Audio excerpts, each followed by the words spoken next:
आपल्या सगळ्यांचा असणारा पहिल्यांदा अभिनंदन करतो। काका इथल्या वर्तमानपत्राच्या मालकाने इलेक्ट्रॉनिकचे जे मालक आहेत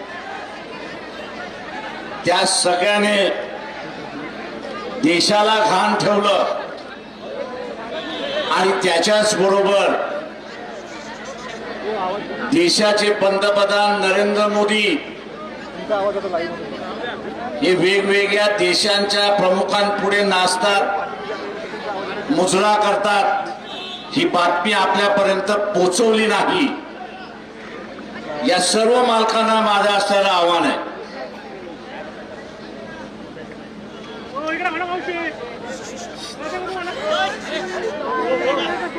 माझं या सगळ्या मालकांना असणारं आव्हान आहे की वेगवेगळ्या पद्धतीने लोकांचा असणारा राग हा शिगेला पोचताना मला दिसतोय। काश्मीरच्या प्रश्नावरनं पाकिस्तान बरोबरचे असणारे अनेक युद्ध झाले। या अनेक युद्धाच्या कालावधीमध्ये असेल किंवा काश्मीरचा प्रश्न आंतरराष्ट्रीय स्तरावरती ज्या वेळेस घेऊन झाला असेल तर भारताच्या पाठीमागे ठामपणे कोणी उभं राहिलं असेल ते इराण सारखं राज्य हे आपलं त्या ठिकाणी उभं राहिलं हे लक्षात घ्या। मित्र हे जपायचे असतात। आज इराणवरती हल्ला झाला,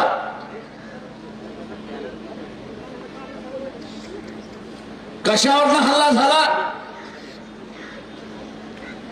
तर त्या असणारे अणुबॉम्ब निर्माण करतात आहेत आणि कुठल्याही मुस्लिम राष्ट्राकडे अणुबॉम्ब असू नये अशी असणारी भूमिका असेल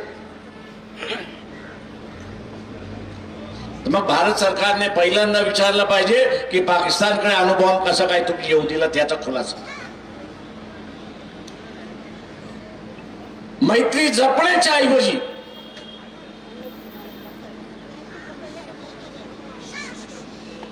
जे हल्ले झाले असणारी माझ्याकडची माहिती खोटी असावी असं मी स्वतः म्हणतोय।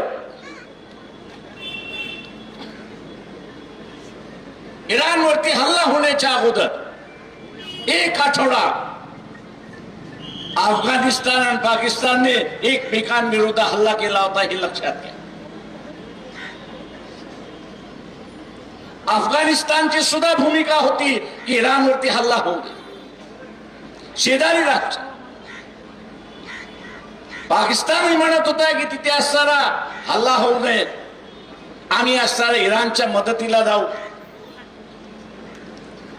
नरेंद्र मोदी इस्रायलला जातात, काय गुफ्तगू होतं याची आपल्याला माहिती नाही, पण त्यांचं विमान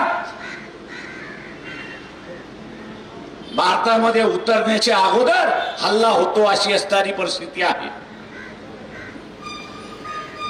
मी भारत सरकारला विचार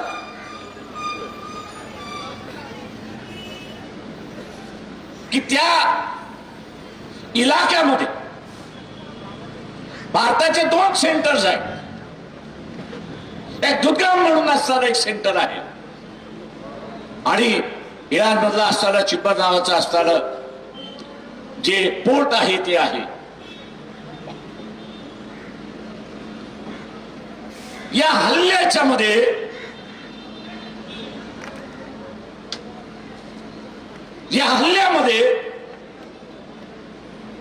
या दोन्ही सेंटरने मदत केली की न मदत केली याचा असणारा खुलासा हा विचारला जाणार आहे हे लक्षात घ्या।